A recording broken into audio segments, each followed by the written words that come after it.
A warm welcome to Nation World. I am Nina Daniels. Former Inspector General of Police Solomon Arase is dead.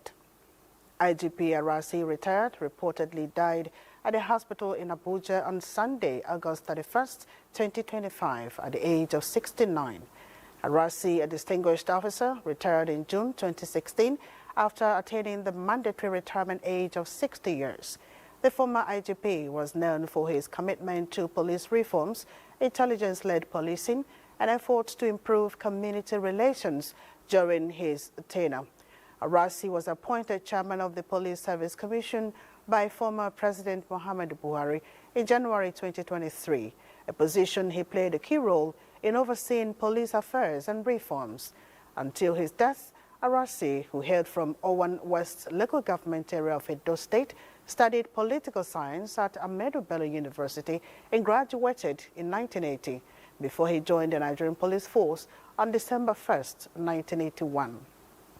He also obtained a law degree from the University of Benin and a master's degree from the University of Lagos, and also had advanced security training qualifications.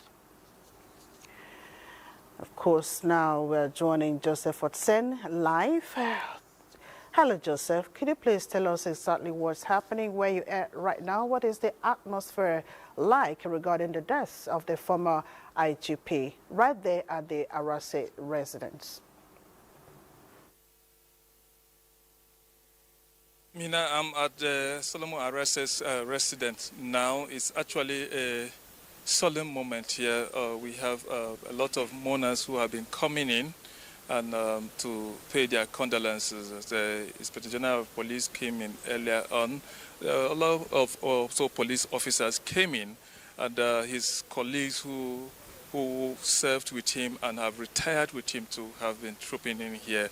As you can see behind me, you see many are right inside. Some have left, but a lot of coming out. It's actually it's an estate, so many cars are parked outside here. We were not actually allowed to. It's a solemn moment, so the idea of taking camera in and filming people in and out there it's not really permitted. So we have to take some steps out a little bit to have this live input. A lot of people here. It's like a sad moment for them. It's a sad moment for them. They feel so sad because they describe him as just when you describe a good man, and a man who dedicated himself to service. You know, he retired in 2016, and after that, the then president, just as you read, appointed him as the chairman of the Police Service Commission. This is because of what he had, and you know he brought a lot of reforms. With me here is Kingsley. I'm sure you is a very familiar person to you, to us all in NTA, familiar person to Nigerians, the anchor of Good Morning Nigeria. He had a lot of encounters with Solomon Arase. He interviewed him on several occasions. He considers him as a brother. And so Kingsley is also here to sympathize with the family. Kingsley, this is a sad moment for you. Absolutely so. Not just myself, but my family as well. Because the late Inspector General of Police was a big brother. He was a friend, and he was also an associate. We also belonged together to the Benin Consultative Forum, of which he was president. And he was prime mover of that forum. And his commitment to the national interest was never in doubt. He was a warm human being. He was friendly, he was dedicated to his work, and he executed his tasks with a great deal of dignity and a great deal of integrity as well as competence. And I'm sure that his colleagues in the security services will attest to the point that I've just made. For many years, while he was in service, he was a principal staff officer to no fewer than 5 inspectors general of police. That's 5 IGs with whom he worked. And whenever he organized an event, here, say in Abuja or elsewhere, his capacity to draw retired IGs to such events was never in doubt, and they always honored him. And he was also a man of ideas. Policing, for instance, he was very passionate about community policing. He was also very passionate about election security, and he organized a number of workshops. I participated in some of those workshops, either delivering papers or being the anchor. And in February this year, he launched 2 of the books arising from that particular effort. He was also, of course, an intellectual. Apart from his first degree in politics or political science, he was a lawyer.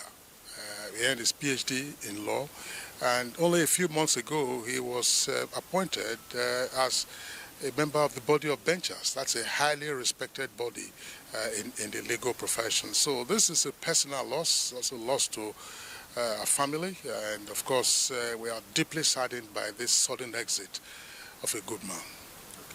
Just as you heard, Kingsley there, he was a good man. Of course, the family have opened a condolence register here. Lots of people have been going there to sign in their condolences. Thank you so much, Joseph, and it's good to also see Mr. Kingsley once again, even though it's a sad moment. Thank you.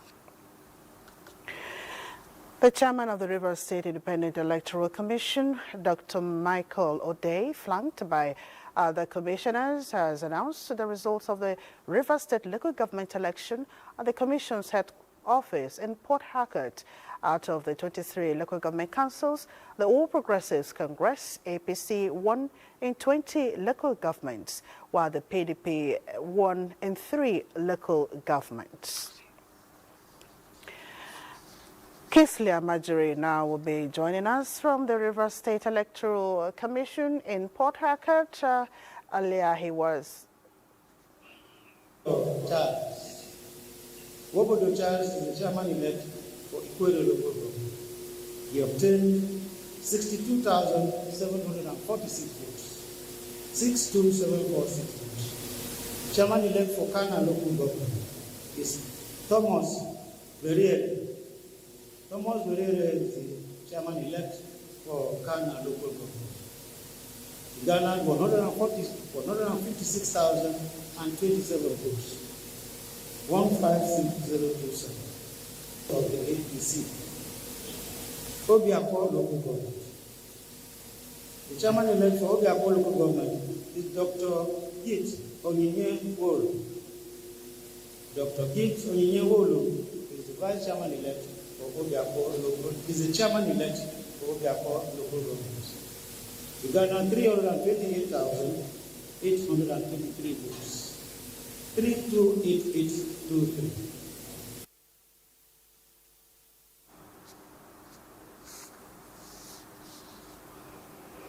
All right, Kingsley Amajiri is now joining us again from the Rivers State Electoral Commission in Port Harcourt. Earlier, he was on Panorama before the announcement. Hello, Kingsley. What's the latest following this announcement? I'd like to inform you that the much-awaited outcome of the Rivers State August 30, 2025 election is out, and from that result that was announced by the chairman of the State Independent Electoral Commission, Dr. Michael O'Day, it is a result that represents APC taking hold of 20 local government councils, while the PDP took 3 local government areas. And for the councillors that were also elected, the three local government councils where the PDP won, it also took hold of all the councillors in those wards, just like the APC also did in the 20 local council areas that it won in that election. From all indication, if you look what had happened before this election, there was a kind of arrangement between the PDP and the APC in Rivers State here. Over this election, they had what they called the Rainbow Coalition, such that PDP supported APC and APC did likewise. In the areas the PDP featured candidates, the APC did not feature its own candidates, and vice versa in the local government areas where the APC featured its own candidates, the PDP itself did also not feature. That was why you saw the results that appeared that same way. And when the results were read, what was just announced was just the results of the winners, because in almost all the local government areas there were no challengers in the elections that were contested. And from that result, of course, one would decipher that it's also an indication that the state might be tilting towards the APC in future elections. When we left the state office of the Independent Electoral Commission and we drove down the streets, I would like to inform you that the city is calm. Of course, you know, this election was greeted with mixed reactions ab initio, given the issues that were raised by those who felt dissatisfied with the processes. And now that the results are out now, I will begin to see those who felt dissatisfied with the process might be pressing home their concerns in the courts, because before even the elections, there are those who have also filed suits at different courts challenging the legality and otherwise. And when these decisions are taken by the court, that will determine the legality or otherwise of the outcome of yesterday's election across the 23 local government councils in Rivers State. Thank you so much, Kingsley, for those updates. Thank you. Visiting Vice President of Colombia, Francia Marquez, is on a tour of the federal capital city led by the Minister of Women Affairs, Imam Suleiman. Vice President Marquez's first port of call was the National Mosque, followed by a visit to the National Christian Center. She was also taken to the Miriam Babangida Women's Center. Women Affairs correspondent Ngozi Technical reports that the congregation was pleased that a descendant of those taken away from Africa's soil in chains has returned with dignity as the first female vice president of Colombia. The National Orientation Agency, FCT chapter, has commenced campaign on national reorientation in 5 thematic areas. The director of the agency in the FCT, Acharu Okbalua, is leading the campaign. Through the major streets in the city center of Abuja, they marched, persuading students and other youths to take advantage of the NEL Fund scheme and other government policies towards improving education, youth development, and job creation nationwide. At the marketplace, they spoke in different Nigerian languages, urging citizens to be aware of their environment and imbibe the culture of security consciousness, as well as internalizing national values and getting the correct and required information regarding disaster preparedness, especially on flood mitigation. We have flood mitigation and preparedness, security awareness, Nigerian identity project and national symbols, extreme sign-out practice in schools. To also discourage the attitude of unnecessary spending during students' graduation ceremonies and other irrelevant activities going on in schools is part of reasons for the campaign. Other areas the sensitization is highlighting include the need for citizens to understand the values attached to the national identities and symbols in order to accord them the required respect. A 5-day trainers course for gender desk officers from the South Geopolitical Zone of Nigeria has ended with a renewed commitment to strengthen gender-sensitive policing. Francis Form reports that the training focused on mainstreaming gender issues into police operations across the zone.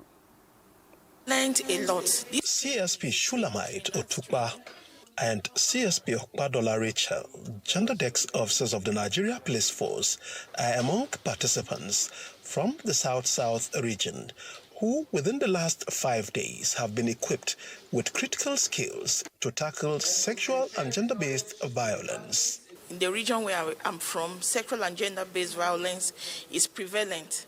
And what I have learned is really going to help me to do better at my job.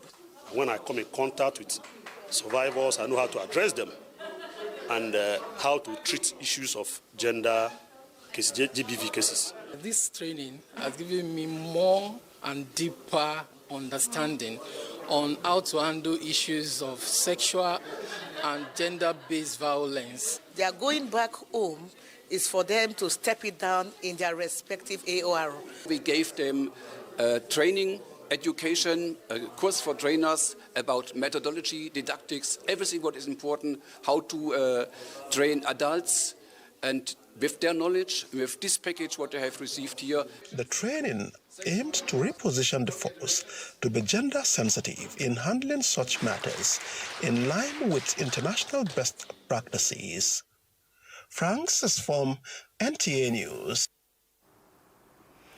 As the fight against illicit substance continues, a 75-year-old man was arrested among 6 other suspects with illicit substances by operatives of the National Drug Law Enforcement Agency, NDLEA, in parts of Anambra State.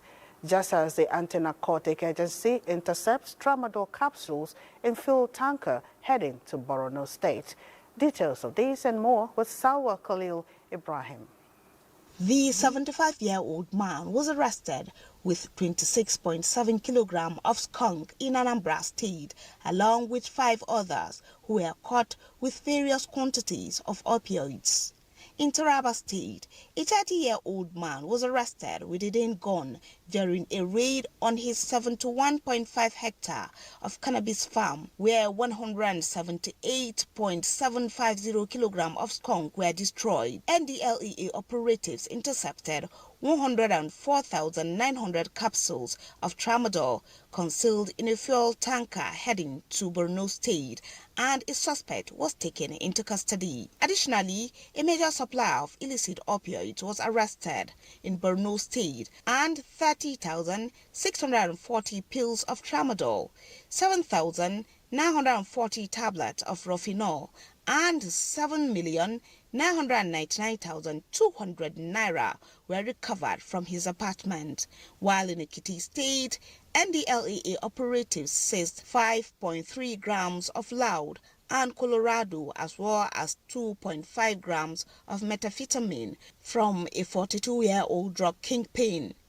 There are also interdictions in Nasarawa, Lagos, Gombe, Adamawa, Kano, Edo, and Ondo State during the week under review.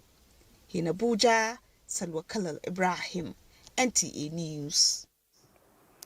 Time now to head to Kaduna State, where Salamatu is standing by with stories from that end. Hello, Salamatu.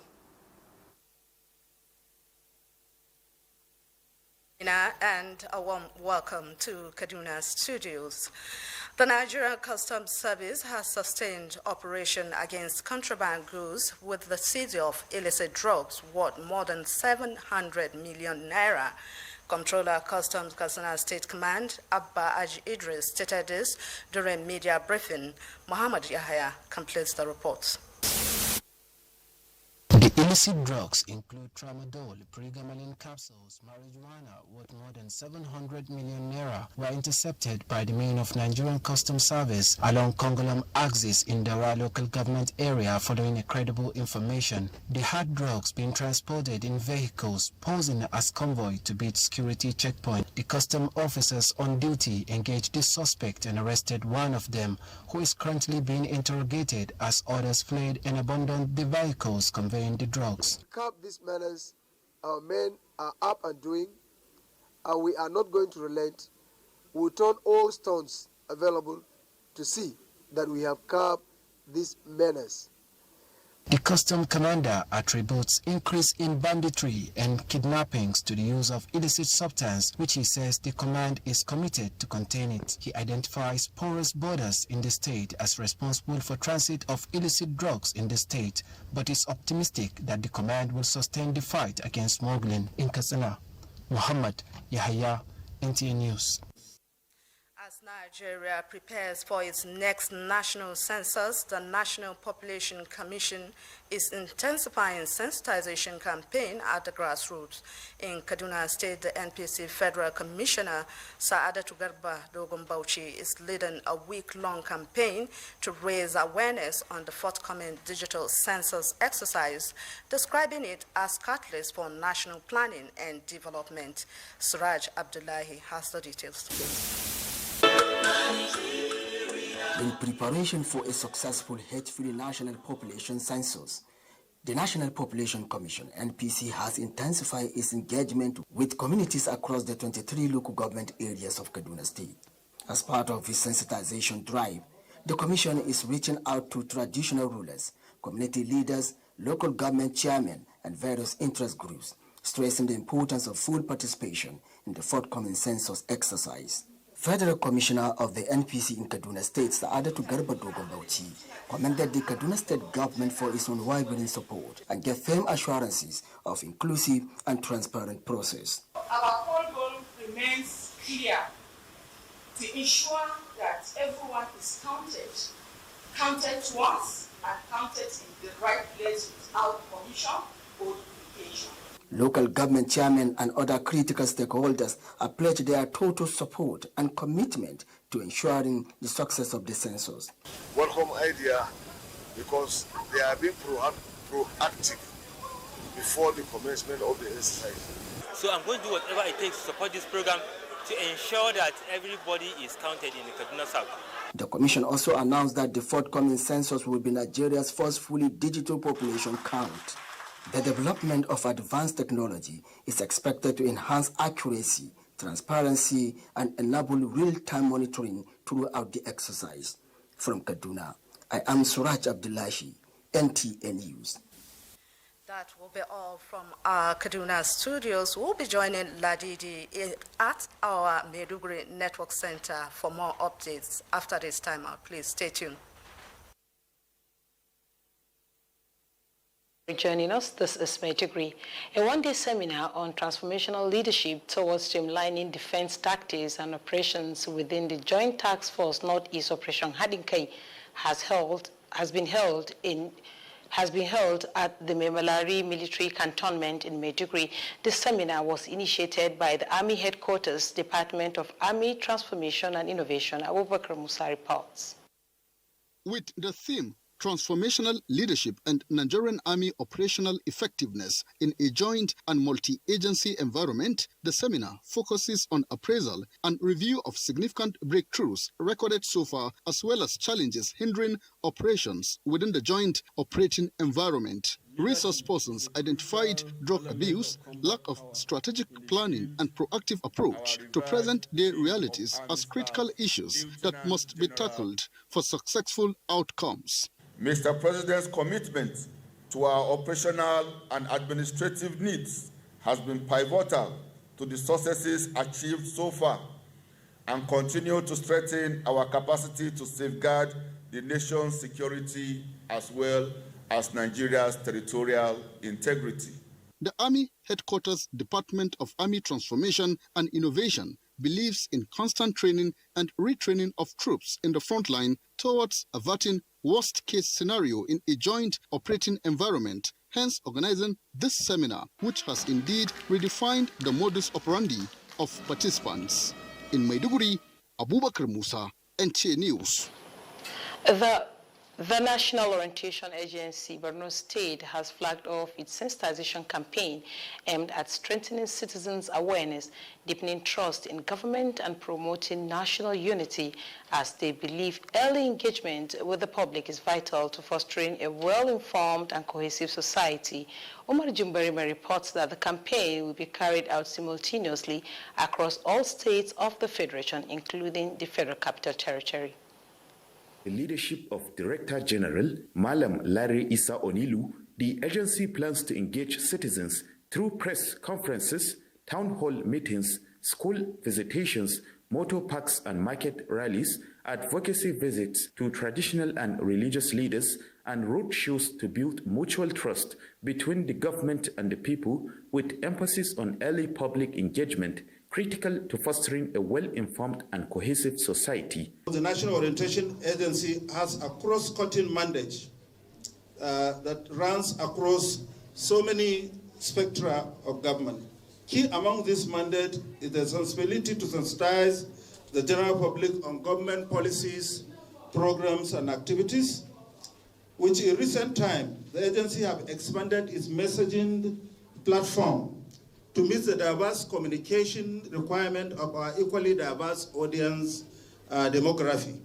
Key areas of focus under the campaign's theme include Orientation on the Nelfund student loan scheme, which has already disbursed billions of naira to deserving students, conditional cash transfers to over 2 million households, the Renewed Hope Infrastructure Fund, and the National Youth Investment Fund, among many other impactful government initiatives. The DG urged the citizens of Borno and Nigerians at large to embrace the campaign, actively participate in its various engagements, and serve as partners in building a stronger, more united, and prosperous nation, noting that such strategic grassroots engagements are crucial in fostering unity and understanding among Nigerians. In Maiduguri, Umar Jimbarima, NTA News. Those are the trending stories from the Home of Peace. Nationwide continues with Mina in Abuja. Many thanks, Ladidi. The federal government says it will continue to implement a wide range of socio-economic and educational policies that are designed to improve the safety and welfare of Nigerians in all parts of the country. The Minister of Information and National Orientation, Mohammed Idris, stated this in a message delivered at a sensitization campaign held in Gusau on the midterm achievements of the Tinubu administration within the Northwest Geopolitical Zone. Jamilu Ibrahim has more. Sensitization campaign organized by Zamfara State Office of the Federal Minister of Information and National Orientation is part of effort to create awareness on various initiatives of the Tinubu administration aimed at securing the country and improving the welfare of the citizenry. A political scientist from the Federal University Gusau delivered a lecture on the major achievements of the Tinubu administration in the past 2 years within the Northwest Geopolitical Zone. He particularly identified the ongoing construction of Sokoto-Badagry Superhighway as well as some railway and power infrastructure in the region. We have a lot of farmers who farm, but the fact that they cannot have easy access to transport what they are farm to another part of the country, they end up selling it cheaper. If it is perishable goods, these goods all perish. A lot of millions of naira have been injected in order to ensure that this road becomes more terrible. The Minister of Information and National Orientation, Muhammad Idris, represented by the officer in charge of the Federal Information Center, Gusau, says the Tinubu administration will continue to implement policies and programs targeted at improving the safety and welfare of all Nigerians. I therefore call on good people of the state to make use of the developmental process to enjoy the dividend of democracy. The sensitization campaign was later extended to the Gusau Central Motor Park, where the staff of the Federal Ministry of Information Center distributed flyers and informational materials containing sectoral achievements of the Tinubu administration. In Gusau, Jamilu Ibrahim, NTA News. The NCDC has operationalized the Nigerian Preparedness and Readiness Alert System, NPRAS, a predictive risk-based platform for decision-making, while conducting structured risk assessments in 8 vulnerable states to inform sub-national hazard profiles and achieve comprehensive donor alignment. Under the leadership of President Bola Ahmed Tinubu, GCFR, the Coordinating Minister of Health has unveiled new strategy for a nation prepared to meet emerging health threats. The minister says under this strategy, the Nigerian Center for Disease Control, NCDC, would operate effectively within the sector-wide approach framework of the Federal Ministry of Health and Social Welfare.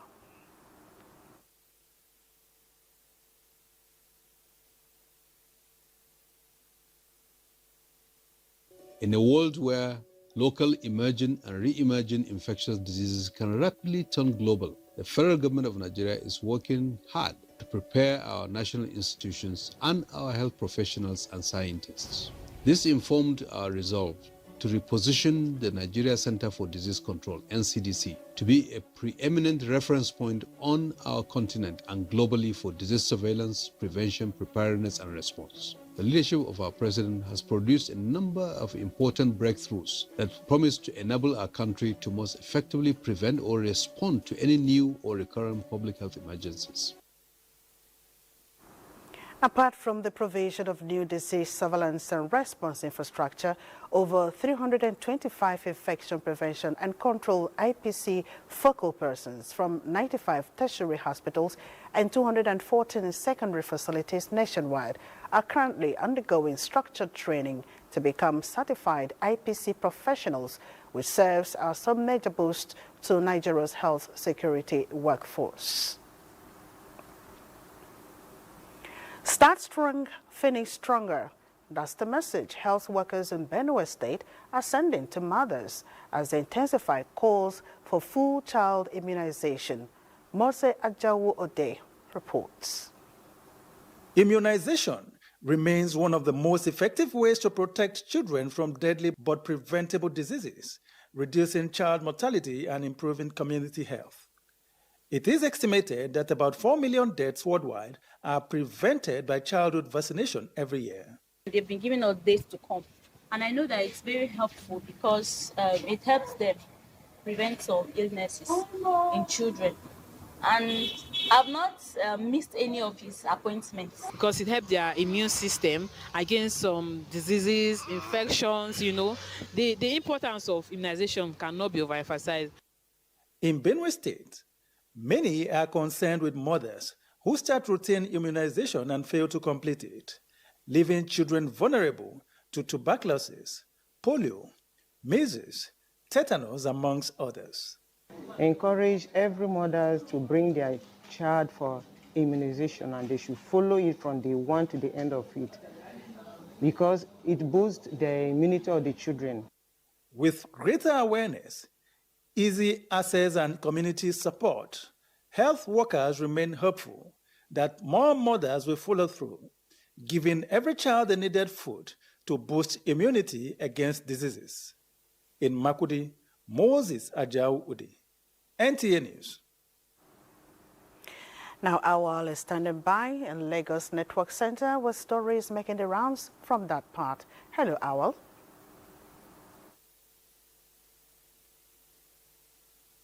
And welcome to Lagos. Recent research from medical institutes shows that 40% of new HIV infections occur in adolescents and young adults. However, this demographic has the lowest HIV testing rates. The need to improve HIV testing among this population while improving antiretroviral adherence and viral suppression from recommendations from experts in the treatment of new infections at the National Institute of Medical Research. Amaka O reports. The 95 to 95 and 95 pattern adopted in the treatment of HIV, which states that 95% of people living with the disease should know their status.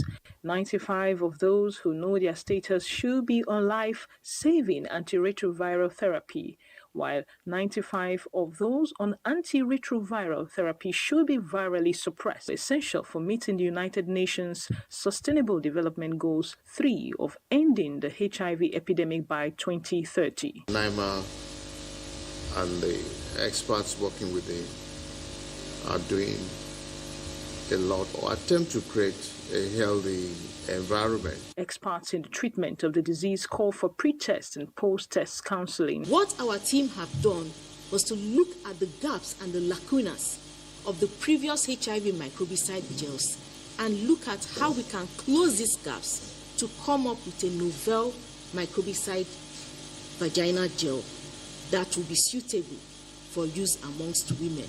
Recent findings also shows that between 2022 and 2023, about 1,000 adolescents and young persons between ages 12 and 24 were tested, and about 120 of them turned out to be positive. All three studies have shown us prevalences of depression and anxiety above 20%. So we are currently putting together a study that will incorporate mental health counseling as part of routine care for children and for adolescents and young adults living with HIV. Optimal adherence to antiretroviral therapy, they say, is necessary in order to achieve viral suppression, halt disease progression, prevent development of drug resistance, stop disease transmission, and improve the quality of life of people living with HIV. In Lagos, Amaka O, NTA News.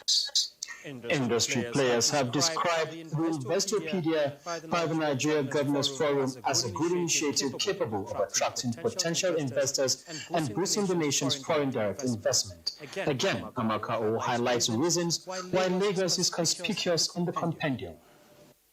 The concept of Investopedia, created by the Nigeria Governors Forum from the 36 states of the Federation, is a one-stop shop for investors to gain insights for proper planning and channel of resources for economic prosperity and improve the standard of living of Nigerians. Lagos, on that Investopedia, has the highest internally generated revenue compared to all the other states, a budget of about $2.2 billion annual budget and almost $1.7 billion internally generated revenue. Industry players say the Investopedia provides leverage and serves as an added advantage for Lagos, which is a top priority investment destination and the commercial nerve center of the country. 90% of technology startups in Nigeria are also in Lagos, and it keeps growing. But it's also an economy that has attracted over billions of dollars of VC flow into Lagos. The convergence of various economic components of strength and unique areas of comparative advantage, experts predict will fast-track the realization of aspirations of the idea behind the Investopedia. Perhaps 99% of all financial institutions are headquartered here in Lagos. Then, of course, you have the largest sports complexes that you need to do significant trade. Lagos is set to contribute over 50% to the nation's GDP and has top opportunity areas, including agriculture, agro-processing, logistics, real estate, and tourism potential. In Lagos, Amaka Owo, NTA News. Those are reports from Lagos. Nationwide continues with Mina in Abuja after the break. Do stay with us. Thanks for joining us again. The Minister of Marine and Blue Economy, Adeboyega Oyetola, commiserates with the victims and families of the recent boat accident in Shagari, local government area of Sokoto State. The minister, in a statement, describes his tragedy as deeply painful and extends heartfelt condolences on behalf of the federal government to all those affected. Reaffirming the federal government's commitment to prioritizing waterway safety, the minister appeals to state governments to urgently complement these efforts by investing in modern non-wooden boats for commercial operations in their states.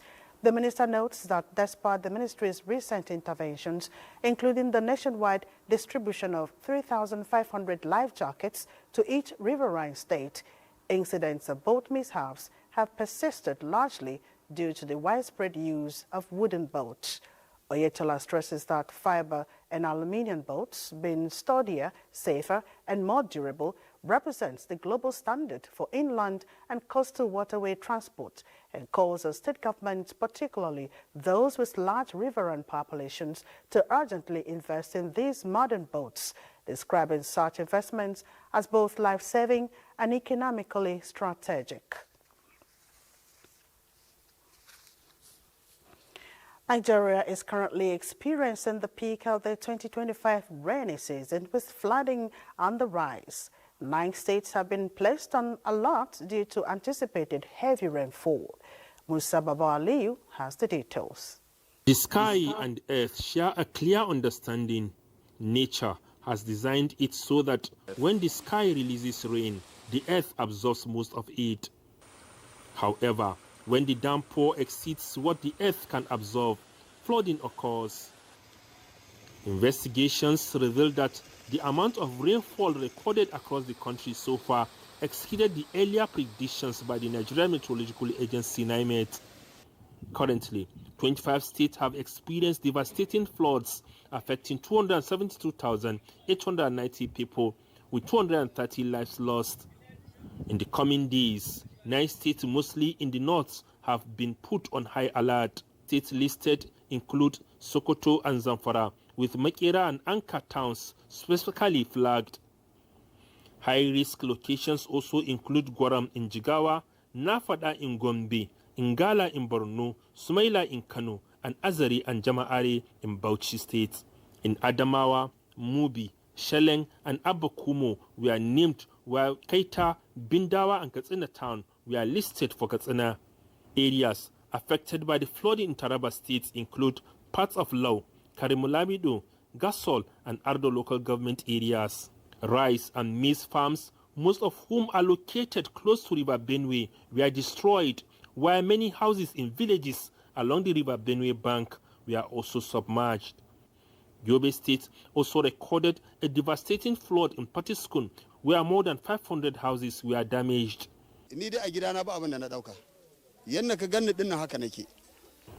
Adamu Mohammed is one of the 600 victims of the flood. He said he has never experienced a flood of such magnitude. The Ministry of Environment issued a warning that with water level rising in the River Niger, communities along the floodplain from Jaba in Niger State to Lokoja in Kogi State should prepare for possible evacuation. Musa Baba Aliyu, NTA News. The National Agency for Science and Engineering Infrastructure, NASENI, has emphasized the importance of patronizing and supporting locally manufactured products as one of the surest ways of stimulating Nigeria's economy. This was stated during a strategic awareness program held in Damaturu, Yobe State, where the agency highlighted how patronizing made-in-Nigeria goods can drive the country towards prosperity.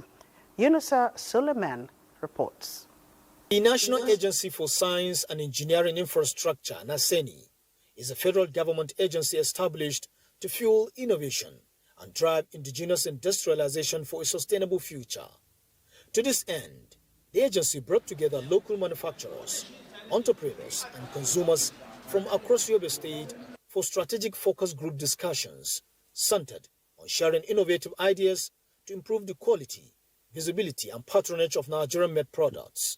It is a welcome idea, and I hope NASENI will be organizing this kind of forum from time to time so that more and more people will have the opportunity to come and showcase their initiatives and creativity. And I believe when you have the raw materials, you have the labor, and you have the market, what is the point of going out and buying from somebody?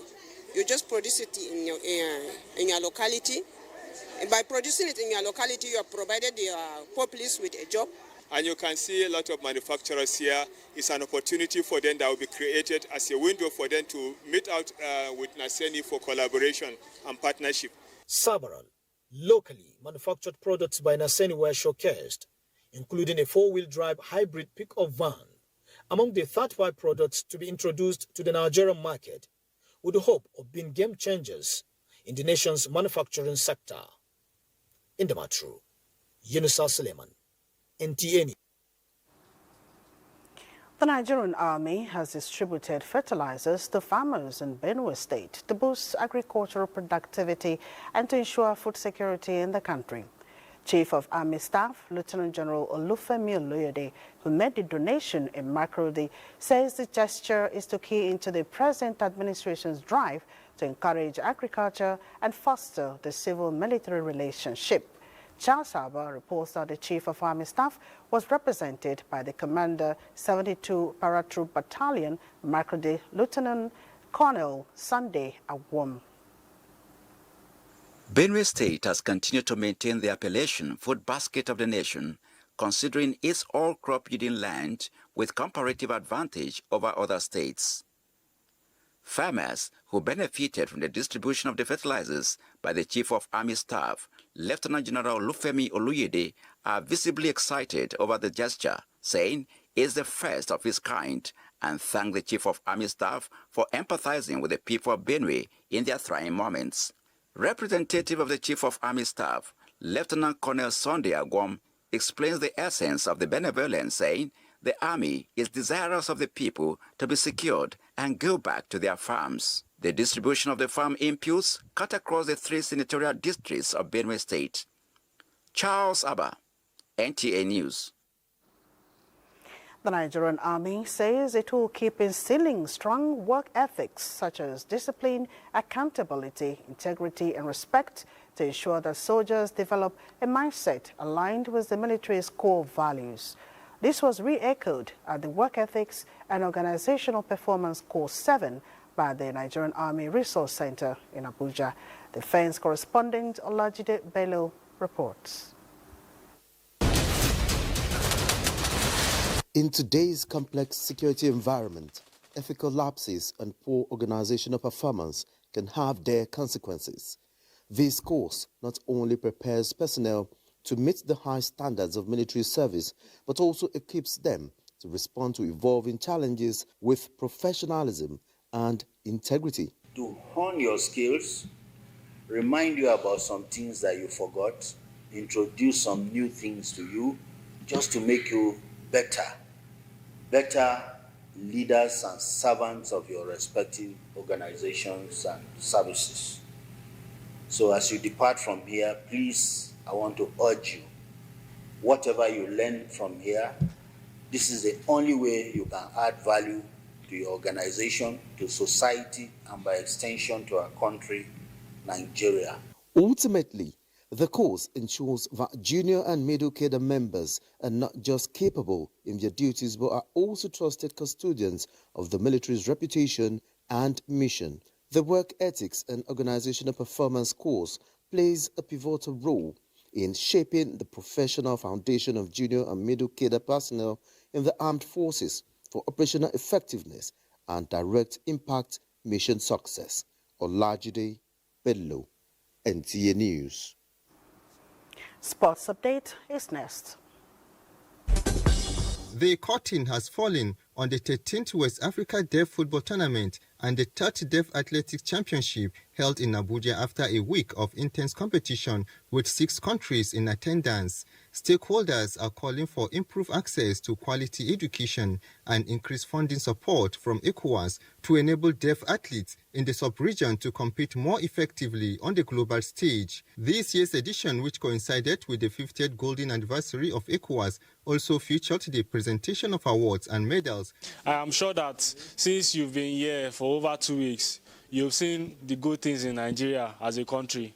To showcase ability in disability and to enable deaf sportsmen and women harness and maximize their God-given gifts. In another development, Baka Kiddies FA of Ilorin have emerged champions of the Under-17 Boys Commissioners of Police Youth Sports Federation of Nigerian Football Tournament after defeating Future Stars FA 4-1 on penalties following a 1-1 draw in regulation time. Correspondent Ahmed Fulani reports that the tournament was organized by the Kwara State Command of the Nigerian Police Force in collaboration with the Youth Sports Federation of Nigeria. The most pivotal role of police is prevention of crime. And one of the means we use to prevent crime is by getting youth engaged. Elsewhere, debutant Newcastle All-Stars Football Club Abuja are still basking in the euphoria of their glory as champions of the 2025 All-Stars Veteran International Invitational Tournament in Abuja, played at the main bowl of the Moshood Abiola National Stadium.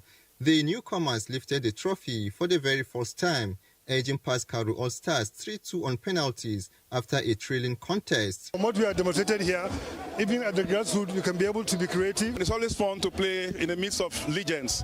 These are people who applied their trade 30, 40 years ago. I want to thank God for how far He has brought us in the final, and today the rest is history. Cash reward, medals and trophy were presented to the winners. With sports update, Suleiman Musa, NTA News. And that's Nationwide. Enjoy the rest of the week. I am Mina Daniels.